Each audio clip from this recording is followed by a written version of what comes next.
ಅಬ್ಬಬ್ಬಾ, ಇವರು ಅಂತಿಂಥ ಕಳ್ಳರಲ್ಲ, ಹೈಟೆಕ್ ಕಳ್ಳರು.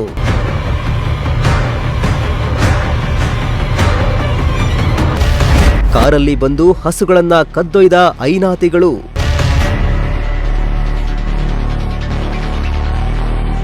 ಇವರು ಸಾಮಾನ್ಯ ಕಳ್ಳರಲ್ಲ, ಹೈಟೆಕ್ ಕಳ್ಳರು. ರಾತ್ರಿ ಎಲ್ಲರೂ ಮಲಗಿಕೊಂಡಿದ್ದಾಗ ಕಾರಿನಲ್ಲಿ ಬಂದು ಮೂಕ ಪ್ರಾಣಿಗಳನ್ನ ಕದ್ದೊಯ್ದಿದ್ದು ಬೆಳಗ್ಗೆ ಎದ್ದ ಹಸು ಮಾಲೀಕನಿಗೆ ಶಾಕ್ ಆಗಿದೆ. ಅಷ್ಟಕ್ಕೂ ಈ ಘಟನೆ ಬೆಳಕಿಗೆ ಬಂದಿರುವುದು ಬೆಂಗಳೂರಿನಲ್ಲಿ. ಬೆಂಗಳೂರಿನ ಎಲೆಕ್ಟ್ರಾನಿಕ್ ಸಿಟಿಯಲ್ಲಿ ಪ್ರಸಾದ್ ಎಂಬುವರು ಹಸು ಸಾಕಾಣಿಕೆ ಹಾಗೂ ಹಾಲು ಮಾರಾಟ ಮಾಡಿಕೊಂಡು ಜೀವನ ಮಾಡ್ತಾ ಇದ್ರು. ಆದ್ರೆ ಹಸುಗಳಿಗೆ ಹುಲ್ಲು ಹಾಕಿ ಮಲಗಿದ್ದ ಮಾಲೀಕ ಬೆಳಗ್ಗೆ ಎದ್ದು ನೋಡುವಷ್ಟರಲ್ಲಿ ಹಸುಗಳು ಮಾಯವಾಗಿವೆ. ಸಿಸಿ ಕ್ಯಾಮೆರಾ ಪರಿಶೀಲಿಸಿದಾಗ ಕಳ್ಳರ ಕೃತ್ಯ ಬಯಲಾಗಿದೆ.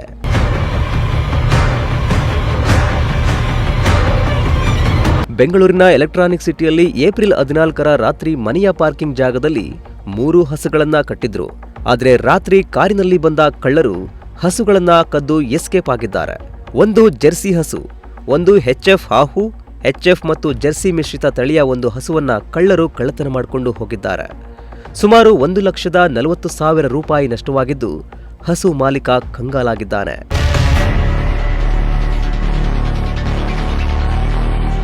ಇನ್ನು ಹಸುಗಳನ್ನ ಕಡಿಯಲು ಕತ್ಕೊಂಡು ಹೋದ್ರ ಅನ್ನೋ ಅನುಮಾನ ಶುರುವಾಗಿದ್ದು ಕಳ್ಳರ ಕೈಚಳಕ ಸಿಸಿ ಕ್ಯಾಮೆರಾದಲ್ಲಿ ಸೆರೆಯಾಗಿದೆ. ಈ ಸಂಬಂಧ ಪೊಲೀಸ್ ಠಾಣೆಯಲ್ಲಿ ಪ್ರಕರಣ ದಾಖಲಾಗಿದ್ದು ಕದಿಮರಿಗಾಗಿ ಬಲೆ ಬೀಸಿದ್ದಾರೆ.